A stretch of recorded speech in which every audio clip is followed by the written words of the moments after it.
السلام علیکم۔ ایک بار پھر میں آپ کے لیے ایک بہت ہی خوفناک کہانی کے ساتھ حاضر ہوئی ہوں۔ کہانی شروع کرنے سے پہلے میری گزارش ہے کہ اگر آپ نے میرے چینل سٹوریز ہب کو سبسکرائب نہیں کیا تو پلیز کر دیں اور بیل آئیکن کو بھی دبا دیں تاکہ آپ کو میری ہر کہانی سب سے پہلے مل سکے۔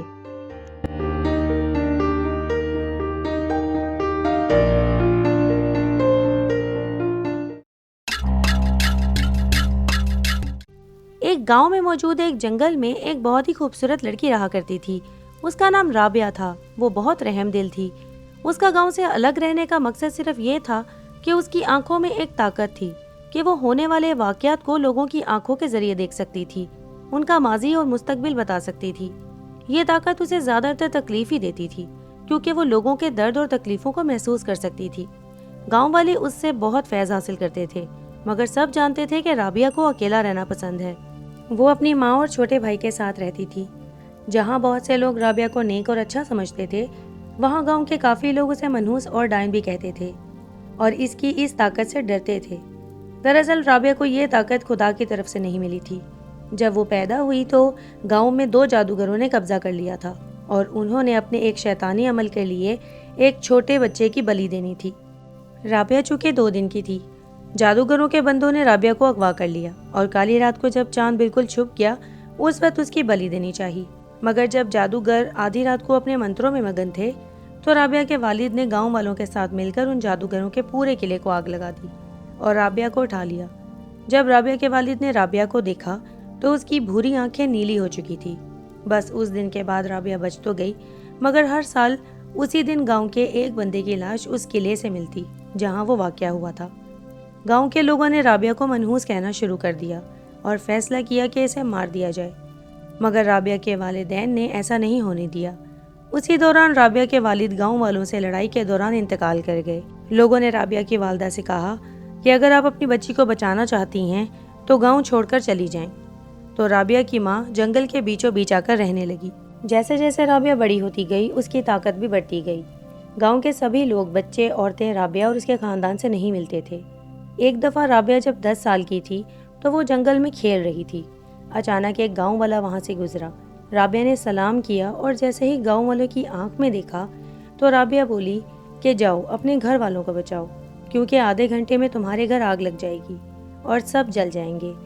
اگر تم نے انہیں بچا لیا تو سب ٹھیک ہو جائے گا، بعد میں ان کی جان کا صدقہ ضرور دینا۔ گاؤں والے کو کچھ سمجھ نہیں آیا، لیکن وہ فوراً بھاگتا ہوا گھر کی طرف گیا تو وہاں اس کے گھر کو آگ لگی ہوئی تھی۔ اس نے فوراً اپنے بیوی بچوں کو باہر نکالا اور ان کی جان بچائی۔ یہ واقعہ اس نے تمام گاؤں والوں کو بتایا کہ رابعہ کی وجہ سے اس کے بیوی بچوں کی جان بچی ہے۔ رابعہ کوئی ڈائن یا شیطان نہیں ہے، بلکہ وہ ایک روحانی طاقت کی مالک ہے۔ دیکھتے ہی دیکھتے تمام گاؤں والوں میں اس کی عزت بڑھنے لگی۔ لوگ اس کے پاس اپنے مسائل لے کر آتے اور وہ ان کا حل کر کے ان کی مدد کرتی۔ اب گاؤں کے بڑے بزرگ بھی اس سے مشورہ کیے بنا کوئی کام نہیں کرتے تھے۔ یہاں تک کہ آس پاس کے گاؤں میں بھی رابعہ کی مقبولیت بڑھنے لگی تھی۔ گاؤں والوں نے گاؤں کے بیچوں بیچ رابعہ کے لیے ایک بہت بڑا مکان بنوایا۔ وہ چاہتے تھے کہ رابعہ اپنی والدہ اور بھائی کے ساتھ اسی گاؤں میں آ کر رہے، مگر رابعہ کی والدہ نے گاؤں آنے سے صاف انکار کر دیا، کیونکہ انہی گاؤں والوں نے رابعہ کے والد کی وفات کے بعد انہیں بے عزت کر کے گاؤں سے نکال دیا تھا۔ اسی طرح وقت گزرتا گیا اور رابعہ 20 سال کی ایک خوبصورت لڑکی بن گئی۔ جنگل زرخیز ہونے کی وجہ سے پھلوں اور سبزیوں کی وہاں کوئی کمی نہیں تھی۔ ایک دن رابعہ سبزیاں لے کر گھر واپس آ رہی تھی کہ اس کو کوئی اس کے پیچھے آتا محسوس ہوا۔ رابعہ نے پیچھے مڑ کر دیکھا تو وہاں کوئی نہیں تھا، تو وہ پھر سے چلنے لگی۔ کچھ دیر بعد اس کو پھر سے ویسا ہی محسوس ہوا۔ اس بار وہ تھوڑا سا گھبرا گئی اور پھر یہاں وہاں دیکھنے لگی، مگر جب اس کو کوئی دکھائی نہ دیا تو تیزی سے چلتے ہوئے گھر آ گئی۔ اسی طرح دن گزر گیا۔ رات کو جب وہ کمرے کی کھڑکی بند کرنے کے لیے اٹھی تو اس کو باہر سے کوئی اس کی طرف جھانکتا دکھائی دیا اور رابعہ کو دیکھتے ہی بھاگ گیا۔ اب اس کو یقین ہو گیا تھا کہ سچ میں کوئی اس کا پیچھا کر رہا ہے۔ اسی سوچ میں وہ سو گئی۔ صبح جب نازیہ ناشتہ کرنے کے لیے بیٹھی تو کوئی تیزی سے اس کے سامنے والی کھڑکی سے بھاگتا دکھائی دیا۔ رابعہ نے فوراً اس کا پیچھا کیا۔ وہ چونکہ یہیں پلی بڑی تھی اس لیے اس کو یہاں کے چپے چپے کا پتہ تھا۔ وہ بھاگتے بھاگتے جنگل میں کافی دور آ گئی، مگر اس کو کوئی نہیں ملا، تو وہ واپسی گھر کی طرف مڑی۔ راستے میں کسی نے پیچھے سے اس کے منہ پر ہاتھ رکھ کر اس کا منہ بند کر دیا۔ رابعہ نے اس کو زور سے دھکا دے کر پیچھے کیا، تو اس نے دیکھا کہ اس کے سامنے ایک 24 سے 25 سال کا خوبصورت نوجوان کھڑا ہے اور اس کے جسم پر چوٹوں کے نشان ہیں۔ رابعہ نے فوراً کہا کہ تم کون ہو اور ہمارے گاؤں میں کیا کر رہے ہو؟ تم اس گاؤں کے تو نہیں لگتے، اور یہ چوٹیں تمہیں کہاں سے لگیں؟ تو وہ کچھ کہتا اس سے پہلے رابعہ نے جب اس کی آنکھوں میں دیکھا تو اس کو سوائے اندھیرے کے کچھ دکھائی نہیں دیا۔ وہ بہت پریشان ہوتی ہے اور سوچتی ہے کہ یہ پہلا انسان ہے کہ جس کا نہ تو میں ماضی دیکھ پا رہی ہوں اور نہ مستقبل۔ آخر یہ ہے کون؟ رابعہ اسی سوچ میں تھی کہ لڑکا بولا، میرا نام فارس ہے اور پاس والے گاؤں سے اپنی جان بچا کر بھاگ کر آیا ہوں۔ وہاں کے قبیلے والوں کی آپسی لڑائی میں میرے تمام گھر والے اپنی جان سے ہاتھ دھو بیٹھے اور اب وہ میرے پیچھے پڑے ہیں۔ میری ماں نے مجھے وہاں سے بھگا دیا تو میں بھاگ کر بس میں آ کر بیٹھ گیا اور اس گاؤں سے نکل گیا، مگر کچھ لوگوں نے مجھے بس میں بیٹھتے ہوئے دیکھ لیا تو وہ میرا پیچھا کرنے لگے۔ بڑی مشکلوں سے میں اپنی جان بچا کر آپ کے گاؤں کے جنگل میں آ کے چھپ گیا۔ میں تقریباً 15 دن سے اسی گاؤں میں چھپا ہوا ہوں۔ کچھ دن پہلے جب آپ سبزی توڑ رہی تھی تو آپ نے مجھے دیکھ لیا اور میں بھاگ کر چھپ گیا کیونکہ میرے پاس اور کوئی ٹھکانہ نہیں تھا۔ آج بھی میں کھانے کی تلاش میں نکلا اور آپ نے مجھے دیکھ لیا۔ رابعہ کو فارس کی باتوں پر یقین نہیں آ رہا تھا، مگر وہ کیا کر سکتی تھی؟ فارس نے کہا، میں جانتا ہوں کہ مجھ پر یقین کرنا مشکل ہے، مگر یقین کریں میں نے جو بھی کہا ہے وہ سچ ہے۔ برائے مہربانی میری مدد کریں۔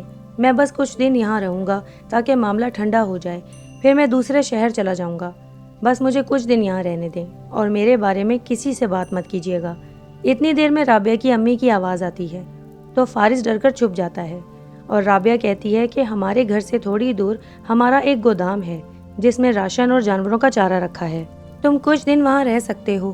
میں گودام کے پیچھے کا دروازہ کھول دوں گی۔ تم تھوڑی دیر بعد اندر چلے جانا، مگر خیال رکھنا کہ کوئی تمہیں دیکھے نہ، ورنہ میں تمہاری مدد نہیں کر سکوں گی۔ فارس رابعہ کا شکریہ ادا کرتا ہے اور رابعہ گھر آ جاتی ہے۔ رابعہ کے کہنے کے مطابق شام کو فارس گودام میں چھپ جاتا ہے۔ ساری رات رابعہ یہی سوچتی رہی کہ آخر کار وہ اس کی آنکھوں کی سچائی کیوں نہیں دیکھ سکی۔ کون ہے وہ اور کہاں سے آیا ہے؟ صبح جب وہ جانوروں کو چارہ ڈالنے جاتی ہے تو فارس کے لیے ناشتہ بھی لے کر جاتی ہے۔ گودام میں جاتے ہی جیسے ہی وہ فارس کو دیکھتی ہے تو اس کے چہرے کی خوبصورتی میں کھو جاتی ہے۔ وہ چاہ کر بھی اپنی نظریں نہیں ہٹا پاتی۔ اچانک فارس اٹھ جاتا ہے تو رابعہ گھبرا کر کہتی ہے کہ میں ناشتہ لائی ہوں۔ فارس کہتا ہے، آپ کیوں لائیں؟ کوئی دیکھ لیتا تو رابعہ ہنستی ہے کہ یہاں کوئی نہیں آتا۔ فارس حیرانی سے کہتا ہے، میں بھی یہی سوچ رہا تھا کہ آپ کا گاؤں تو ایک طرف ہے، آپ اس جنگل کے بیچوں بیچ کیوں رہتی ہیں؟ تو رابعہ کہتی ہے کہ یہ ایک لمبی کہانی ہے۔ فارس کہتا ہے، میرے پاس وقت ہی وقت ہے۔ تو رابعہ مسکراتی ہے اور پھر یوں کئی دن رابعہ اور فارس ایک ساتھ گزارتے ہیں۔ کئی گھنٹوں ایک دوسرے سے باتیں کرتے انہیں وقت کا اندازہ ہی نہیں رہتا تھا۔ رابعہ اور فارس مکمل طور پر ایک دوسرے کے عشق میں گرفتار ہو گئے تھے، مگر رابعہ کے گاؤں میں قبیلے اور ذات سے باہر شادی کی بالکل اجازت نہیں تھی۔ ایک دن گاؤں کے کچھ لوگ رابعہ کے پاس آئے اور کسی مسئلے پہ بحث کرنے لگے۔ فارس سب کچھ گودام میں چھپ کر دیکھ رہا تھا۔ تھوڑی دیر بعد جب رابعہ فارس کے پاس آئی تو فارس نے گاؤں کے لوگوں کے آنے کا سبب پوچھا۔ تو رابعہ نے بتایا، دراصل مجھ میں ایک نورانی طاقت ہے جس سے میں لوگوں کی آنکھوں میں دیکھ کر ان کے مستقبل اور ماضی کے بارے میں بتا سکتی ہوں۔ تو اس سلسلے میں وہ کسی کا ماضی جاننے آئے تھے۔ فارس کتنی دیر رابعہ کی بات سن کر خاموش رہا اور پھر بے ساختہ ہنسنے لگا اور کہا کہ رابعہ، تمہیں بیوقوف بنانے کے لیے میں ہی ملا تھا کیا؟ رابعہ اسے یقین دلاتی ہے مگر فارس بالکل نہیں مانتا۔ آخر کار فارس نے کہا کہ اچھا یہ بتاؤ کہ میری آنکھوں میں تمہیں کیا دکھتا ہے؟ رابعہ کہتی ہے کہ یہی تو بات ہے کہ جب سے ہم ملے ہیں میں نے جب بھی تمہاری آنکھوں میں جھانکا مجھے صرف اندھیرا ہی دکھائی دیا، نہ کوئی ماضی نہ کوئی مستقبل۔ تو فارس کہتا ہے کہ اچھا بہانہ ہے جان چھڑانے کا۔ اس کی بات سن کر رابعہ ناراض ہو جاتی ہے۔ تو فارس کہتا ہے کہ اچھا چلو میں تمہارے یقین کرتا ہوں، مگر مجھے بتاؤ تو یہ سب کیسے ہوا؟ تو رابعہ اسے بچپن کا تمام واقعہ بتا دیتی ہے۔ اسے سن کر فارس کہتا ہے، یہ تو اچھی بات ہے، اس طرح تم تمام لوگوں کی مدد کر کے نیک کام کر سکتی ہو۔ مگر رابعہ کہتی ہے کہ نہیں، جیسے جیسے وقت گزر رہا ہے میری طاقت بھی بڑھ رہی ہے۔ آج کل میں کچھ عجیب سی کیفیت سے گزر رہی ہوں جس کی مجھے بھی سمجھ نہیں آ رہی۔ مجھے بہت غصہ آنے لگا ہے اور غصہ آتے ہی میری طاقت مجھ پر حاوی ہونے لگتی ہے اور کوئی مجھے اندر سے کہتا ہے کہ ان گاؤں والوں کو مار دو، آگ لگا کر جلا کر راکھ کر دو۔ لیکن میں اپنے اندر کی اچھائی کی سنتی ہوں اور خود کو یقین دلاتی ہوں کہ میں ایک اچھی انسان ہوں اور میری طاقت لوگوں کی بھلائی کے لیے ہے، اس لیے میں جنگل سے الگ ہو کر رہتی ہوں۔ اب میں چاہتی ہوں کہ مجھے اس طاقت سے چھٹکارا مل جائے۔ رابعہ جذباتی ہو کر رونے لگتی ہے۔ تو فارس کہتا ہے کہ میرے گاؤں میں ایک بزرگ ہیں جو ایسی طاقتوں کو خوب پہچانتے ہیں اور وہ مختلف نورانی عمل کر کے لوگوں کا علاج بھی کرتے ہیں۔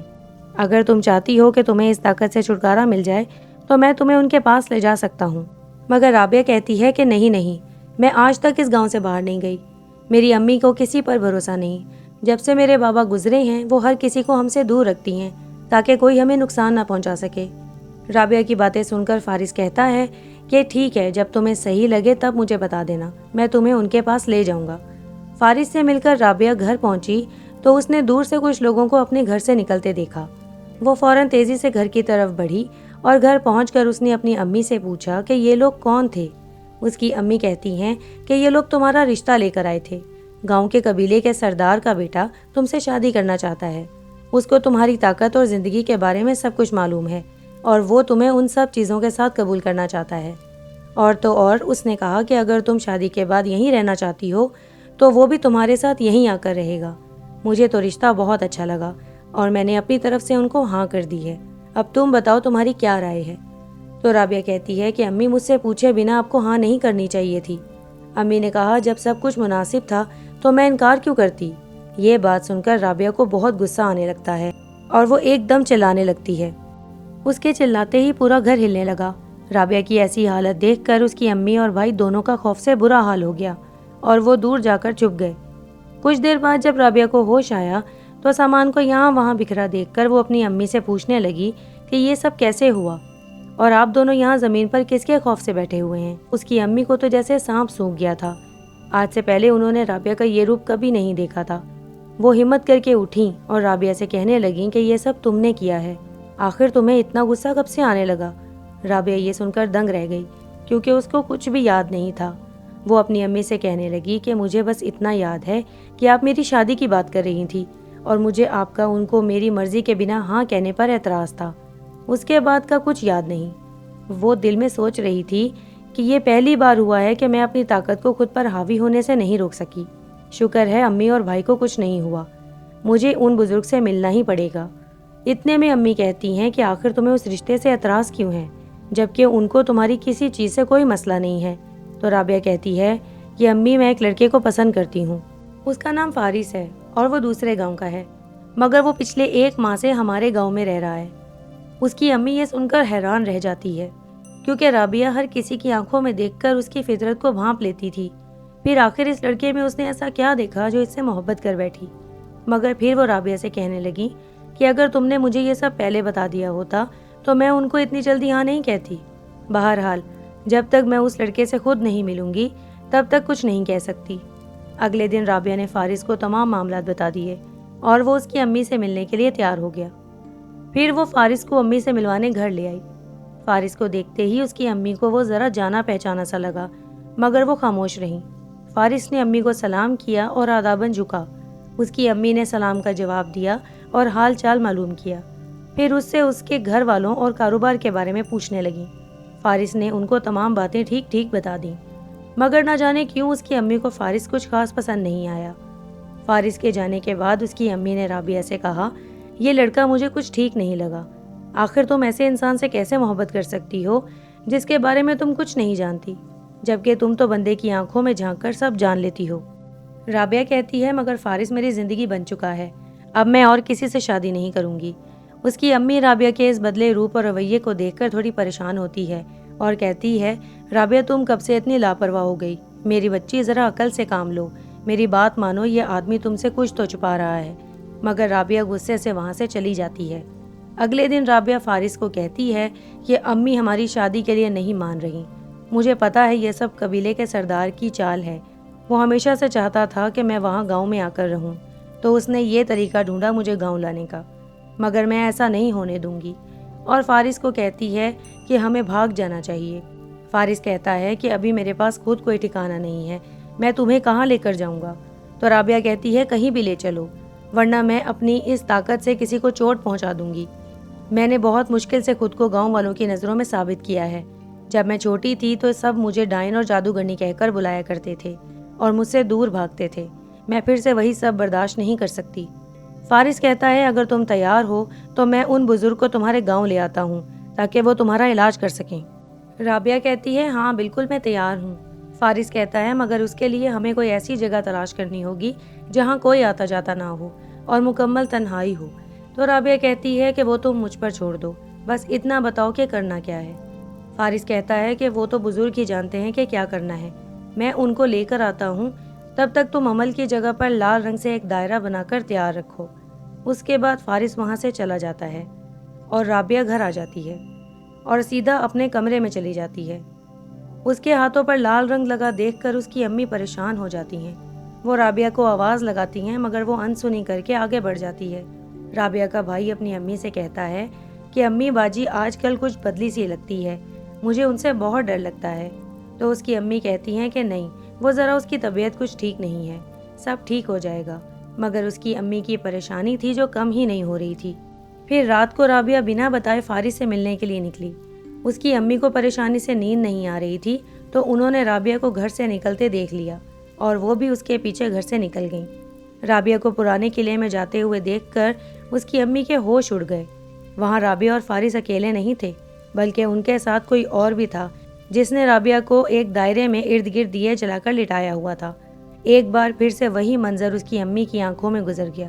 وہ فوراً وہاں سے بھاگتی ہوئی گاؤں آ گئی اور قبیلے کے سردار کو تمام بات بتائی۔ وہ زاروں قطار رو رہی تھی اور کہہ رہی تھی کہ وہ سب پھر سے ہو رہا ہے، خدا کے لیے میری مدد کریں ورنہ وہ میری بیٹی کو مار دیں گے۔ رابعہ کچھ دنوں سے بہت عجیب برتاؤ کر رہی تھی، مجھے اسی بات کا ڈر تھا، تبھی اس کو میں نے سب سے چھپا کر جنگل میں رکھا تھا۔ قبیلے کا سردار اس کی امی کو تسلی دیتا ہے اور کہتا ہے کہ رابعہ ہماری امانت ہے، ہم اس کو کچھ نہیں ہونے دیں گے۔ پھر بہت سارے لوگ لے کر جنگل کی طرف نکل پڑتا ہے۔ وہاں رابعہ جو کہ نیم بے ہوشی کی حالت میں دائرے میں لیٹی تھی، اس کو بچپن کے کچھ مناظر دکھائی دینے لگے اور دیکھتے ہی دیکھتے وہ دھندلے چہرے صاف ہو کر اس کے سامنے آ گئے جن کو وہ بچپن سے خواب میں دیکھا کرتی تھی، اور ایک دم سے وہ ہوش میں آ گئی۔ تو اس نے اپنے سامنے دو لوگوں کو آنکھیں بند کیے کچھ پڑھتے ہوئے دیکھا جس میں ایک فارس بھی تھا۔ اس نے فارس کو آواز لگائی اور کہا کہ یہ سب تم کیا کر رہے ہو؟ مجھے سب سمجھ آ گئی ہے، یہ کوئی نورانی بزرگ نہیں ہے اور نہ ہی اس عمل کا نورانیت سے کوئی تعلق ہے۔ تو فارس کہتا ہے ہاں تو نے صحیح پہچانا، تم بے وقوف نکلی جو اتنی روحانی طاقت کی مالک ہوتے ہوئے بھی میری باتوں میں آ گئی۔ جانتی ہو میں کون ہوں؟ میں اسی جادوگر کا بیٹا ہوں جس کو تمہارے باپ نے بے رحمی سے زندہ جلا دیا تھا۔ جو عمل میرے والد نے شروع کیا تھا میں اس کو پورا کرنے آیا ہوں، اور یہ کوئی بزرگ نہیں، میرے چچا ہیں جو بڑی مشکل سے اپنی جان بچا کر یہاں سے بھاگ گئے تھے۔ انہی کے دیے دھاگے کی وجہ سے تو میری آنکھوں میں جھانک کر میری سچائی نہیں جان سکی۔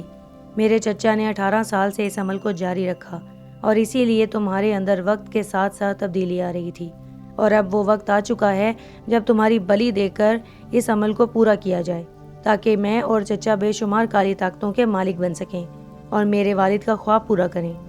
ان کی باتیں سن کر رابعہ کو بہت غصہ آتا ہے۔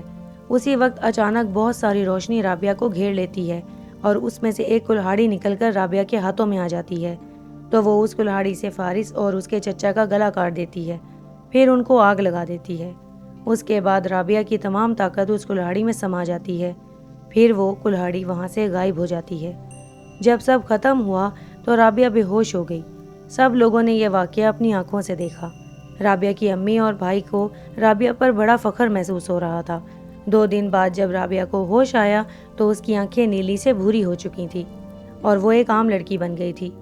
کچھ ماہ بعد اس کی شادی قبیلے کے سردار کے بیٹے سے ہو گئی اور وہ تمام گاؤں والوں کے ساتھ خوشی خوشی گاؤں میں رہنے لگی اور اس قلعے کو ایک 4 دیواری میں بند کر دیا گیا۔